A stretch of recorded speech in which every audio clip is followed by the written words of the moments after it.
ಆತ್ಮೀಯ ಬಂಧುಗಳೇ, ನಾನು ಈ ವಿಡಿಯೋ ಮಾಡೋ ಉದ್ದೇಶ ಏನು ಕೇಳಿದ್ರೆ, ನಮ್ಮ ಅಭಿಮತ ಸಂಭ್ರಮ ಬಹಳ ವಿಜೃಂಭಣೆಯಿಂದ ನಡೀತಾ ಇದೆ. ಅದರ ಜೊತೆಗೆ ಜನಸೇವಾ ಟ್ರಸ್ಟ್ ಅನೇಕ ಸಮಾಜಮುಖಿಯಾದಂತಹ ಚಟುವಟಿಕೆಗಳನ್ನ ಮಾಡ್ಕೊಂಡು ಬಂದಿದೆ. ಅದರಲ್ಲೂ ಈ ಬಾರಿ ನಾವು ಒಂದು ಗಂಭೀರವಾದಂತಹ ವಿಚಾರದ ಬಗ್ಗೆ ಗಮನ ಸೆಳೆಯುವಂತಹ ಪ್ರಯತ್ನವನ್ನು ಮಾಡ್ತಾ ಇದ್ದೀವಿ. ಅದು ಏನು ಕೇಳಿದ್ರೆ, ಪ್ರತಿ ಒಂದು ಅಂಗಡಿಗಳಿಗೆ ನೀವು ಹೋದಾಗ ಅಲ್ಲಿ ಫ್ರಿಡ್ಜ್ ಅಲ್ಲಿ ಒಂದು ಕೆಂಪು ಬಣ್ಣದ ಬಾಟಲ್ ಅನ್ನ ನೀವು ನೋಡಿರ್ತೀರಾ.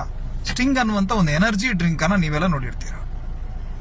ನಮ್ಮ ಮಕ್ಕಳು, ಅದರಲ್ಲೂ ವಿಶೇಷವಾಗಿ ಕಾಲೇಜ್ ಮುಗಿಸಿ ಬಂದವರು ಪ್ರತಿಯೊಬ್ಬರು ಕೂಡ ಆ ಡ್ರಿಂಕ್ ಅನ್ನ ತಗೊಳ್ತಾ ಇದ್ದಾರೆ.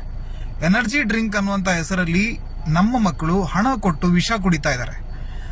ಏನು ಕೆಫೆನ್ ನ ಕಂಟೆಂಟ್ ಬಹಳ ಜಾಸ್ತಿ ಇದೆ. ಅದರ ಜೊತೆಗೆ ಈ ಡ್ರಿಂಕ್ ಅನ್ನ ತೆಗೆದುಕೊಂಡಂತಹ ಮಕ್ಕಳಲ್ಲಿ ಟೈಪ್ 2 ಡಯಾಬಿಟಿಸ್ ಕಂಡು ಬರ್ತಾ ಇದೆ.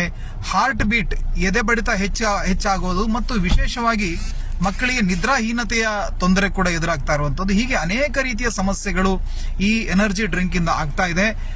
ಮೆಹಬೂಬ್ ಅನ್ನುವಂತ ಒಬ್ಬ ಹುಡುಗನ ಏನು ಡೆತ್ ಆಯಿತು, ಅನಂತರ ಬಹಳ ಇದರ ಬಗ್ಗೆ ಚರ್ಚೆ ಆಯಿತು. ದಿನಕ್ಕೆ 3 ಬಾಟಲ್ ತರ 1 ವಾರ ಕುಡಿದಿದ್ದ. ಒಂದೇ ವಾರದಲ್ಲಿ ಆ ಹುಡುಗನ ಡೆತ್ ಆಯಿತು. ಹೈ ಡಯಾಬಿಟಿಸ್ ಇದೆ ಅಂತ ಹೇಳ್ತಾ ಇದ್ರು. ಒಂದು ಮಗುವಿಗೆ ಆ ರೀತಿ ಆಗಬೇಕಿದ್ರೆ ಕಾರಣ ಏನು ಅಂತ ಹುಡುಕಿದಾಗ ಆಗ ಕಂಡು ಬಂದಿರೋದು ಈ ಸ್ಟಿಂಗ್ ಅನ್ನುವಂತ ಎನರ್ಜಿ ಡ್ರಿಂಕ್. ಇದು ಪೆಪ್ಸಿಕೋ ಕಂಪನಿ ಇದನ್ನ ಮಾರ್ಕೆಟ್ ಅಲ್ಲಿ ಬಿಟ್ಟಿದೆ. ಆದ್ರೆ ನಮ್ಮ ಜನರಿಗಾದ್ರೂ ತಲೆ ಬೇಡವಾ? ನಮ್ಮ ಸಮಾಜವನ್ನ ನಾವು ಹೇಗೆ ಹಾಳು ಮಾಡ್ತಾ ಇದೀವಿ? ನಮ್ಮ ಮಕ್ಕಳಿಗೆ ಇದನ್ನ ಕುಡಿಸಲ್ಲ. ಹಾಗಾಗಿ ಯಾರೋ ಅವರು ಹಣಕ್ಕೆ ಬೇಕಾಗಿ ಕಂಪನಿ ಬಿಡುಗಡೆ ಮಾಡಿದೆ, ಡೀಲರ್ಸ್ ಗಳು ಮಾರ್ತಾ ಇದ್ದಾರೆ. ಕನಿಷ್ಠ ನಮ್ಮ ಅಂಗಡಿಯ ಮಾಲೀಕರು ಮತ್ತು ನಮ್ಮ ಸಮಾಜದಲ್ಲಿ ತಳಮಟ್ಟದಲ್ಲಿ ಕೆಲಸ ಮಾಡುವಂತ ಅನೇಕ ಜನ ಯಾರಿದ್ದಾರೆ, ಇವರು ಪ್ರತಿ ಒಂದು ಅಂಗಡಿಗಳಿಗೆ ಹೋಗಿ ಅವರ ಮನವೊಲಿಸಿ ಈ ಡ್ರಿಂಕ್ ಅನ್ನ ಮಕ್ಕಳ ಕೈಗೆ ಕೊಡದ ಹಾಗೆ ಯಾರಿಗೂ ಕೂಡ ಕೊಡಿಸಬಾರದು ಅದನ್ನ. ಈ ರೀತಿಯಾಗಿ, ಯಾಕಂದ್ರೆ ಇದು ಒಂದು ರೀತಿಯಲ್ಲಿ ಅಡಿಕ್ಷನ್ ಆಗತ್ತೆ. ಎನರ್ಜಿ ಡ್ರಿಂಕ್ ಅನ್ನ ಈಗ ರೆಡ್ ಬುಲ್ ಇರ್ಬೋದು, ಇನ್ನೂ ಅನೇಕ ಬ್ರ್ಯಾಂಡ್ಗಳಿದೆ. ಒಮ್ಮೆ ತೆಗೆದುಕೊಂಡ್ರೆ ಆನಂತರ ಅದಿಲ್ಲದೆ ಅವ್ರಿಗೆ ಏನೋ ಒಂದು ರೀತಿಯಲ್ಲಿ ಚಟಪಟಿಕೆ ಆಗುವಂಥದ್ದು. ಈ ರೀತಿಯ ಮಾನಸಿಕ ಸಮಸ್ಯೆಗಳು ಎದುರಾಗ್ತವೆ. ಹಾಗಾಗಿ ಈ ಎನರ್ಜಿ ಡ್ರಿಂಕ್ ಇಂದ ನಮ್ಮ ಮಕ್ಕಳನ್ನ ದೂರ ಇಡುವಂತ ಕೆಲಸ ಮಾಡೋಣ. ಒಂದು ಸದೃಢವಾದಂತ ಮತ್ತು ಆರೋಗ್ಯಪೂರ್ಣವಾದಂತಹ ಸಮಾಜದ ನಿರ್ಮಾಣಕ್ಕೆ ನಾವೆಲ್ಲ ಕೈ ಜೋಡಿಸೋಣ ಅನ್ನುವಂತ ಮಾತನ್ನ ಈ ಮೂಲಕ ಹೇಳೋದಕ್ಕೆ ಬಯಸ್ತೇನೆ. ಧನ್ಯವಾದಗಳು. ಬಗ್ಗೆ ಮಾಹಿತಿ ನನಗೆ ಗೊತ್ತಿರಲಿಲ್ಲ. ಇದನ್ನು ನಾನು ವಾಪಸ್ ಮಾಡ್ತೇನೆ. ಬುಧವಾರ ಅವರು ಬರ್ತಾರೆ. ಬುಧವಾರ ಬಂದ ನಂತರ ಅವ್ರಿಗೆ ವಾಪಸ್ ಮಾಡಿ ಇದನ್ನ ಏನಾದ್ರು ಮಾಡ್ತಾರೆ. ಮತ್ತೆ ಇನ್ನು ನಾನು ಮಾರೋದಿಲ್ಲ. ಇನ್ನು ನೀವು ಹೇಳಿದ್ರ ಮೇಲೆ ಅಂತ ಇನ್ನು ಮಾರೋದಿಲ್ಲ. ಮಕ್ಕಳಿಗೆ ಎಫೆಕ್ಟ್ ಇದೆ, ಅದಕ್ಕೋಸ್ಕರ ವಾಪಸ್ ಮಾಡ್ತಾ ಇದ್ದೀನಿ ಕಂಪನಿ.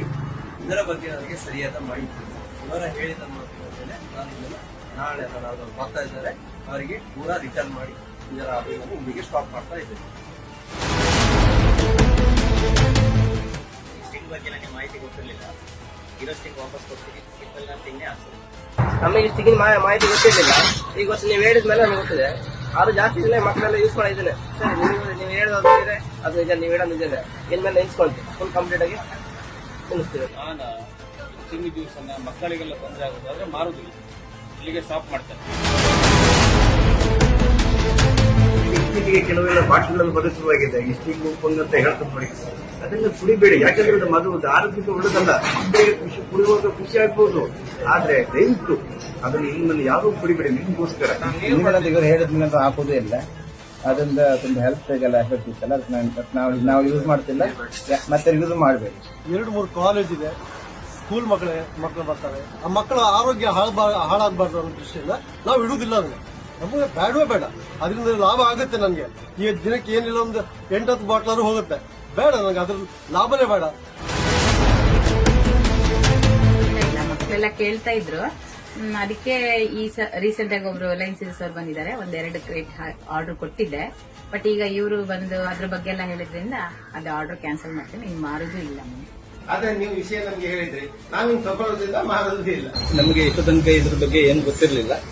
ಇನ್ನು ಮೇಲೆ ಇದನ್ನು ನಾವಿನ್ನು ಮಾರುವುದಿಲ್ಲ. ಇದ್ದ ಶಾಖನ್ನು ವಾಪಸ್ ಕಳಿಸ್ಬೇಕು. ಹೌದು, ನಿಜವಾಗಿ ಹೇಳ್ತಾ ಇದ್ದೀನಿ. ನಾನು ಪ್ರಾಮಿಸ್ ಮಾಡ್ತೀನಿ, ಇನ್ನು ಮುಂದೆ ನಾ ಇದು ಇಡುದೇ ಇಲ್ಲ. ಯಾಕಂದ್ರೆ ಇದು ಇದರಿಂದ ಎಲ್ಲರಿಗೆ ಹಾಳು, ಹೆಲ್ತ್ಗೆ ತುಂಬಾ ಹಾಳು. ಮಕ್ಕಳಿಗಾಗಲಿ ಯಾರಿಗಾಗಲಿ ಹಾಳಾದ್ರೆ ಹಾಳಲ್ವಾ. ಹಾಗಾಗಿ ಸ್ಟಿಂಗ್ ಯಾರೇ ಇಡದೇ ಇರಲಿ, ನನ್ನ ಅಂಗಡಿಯಲ್ಲಿ ಸ್ಟಿಂಗ್ ಸಿಗೋದಿಲ್ಲ. This my promise.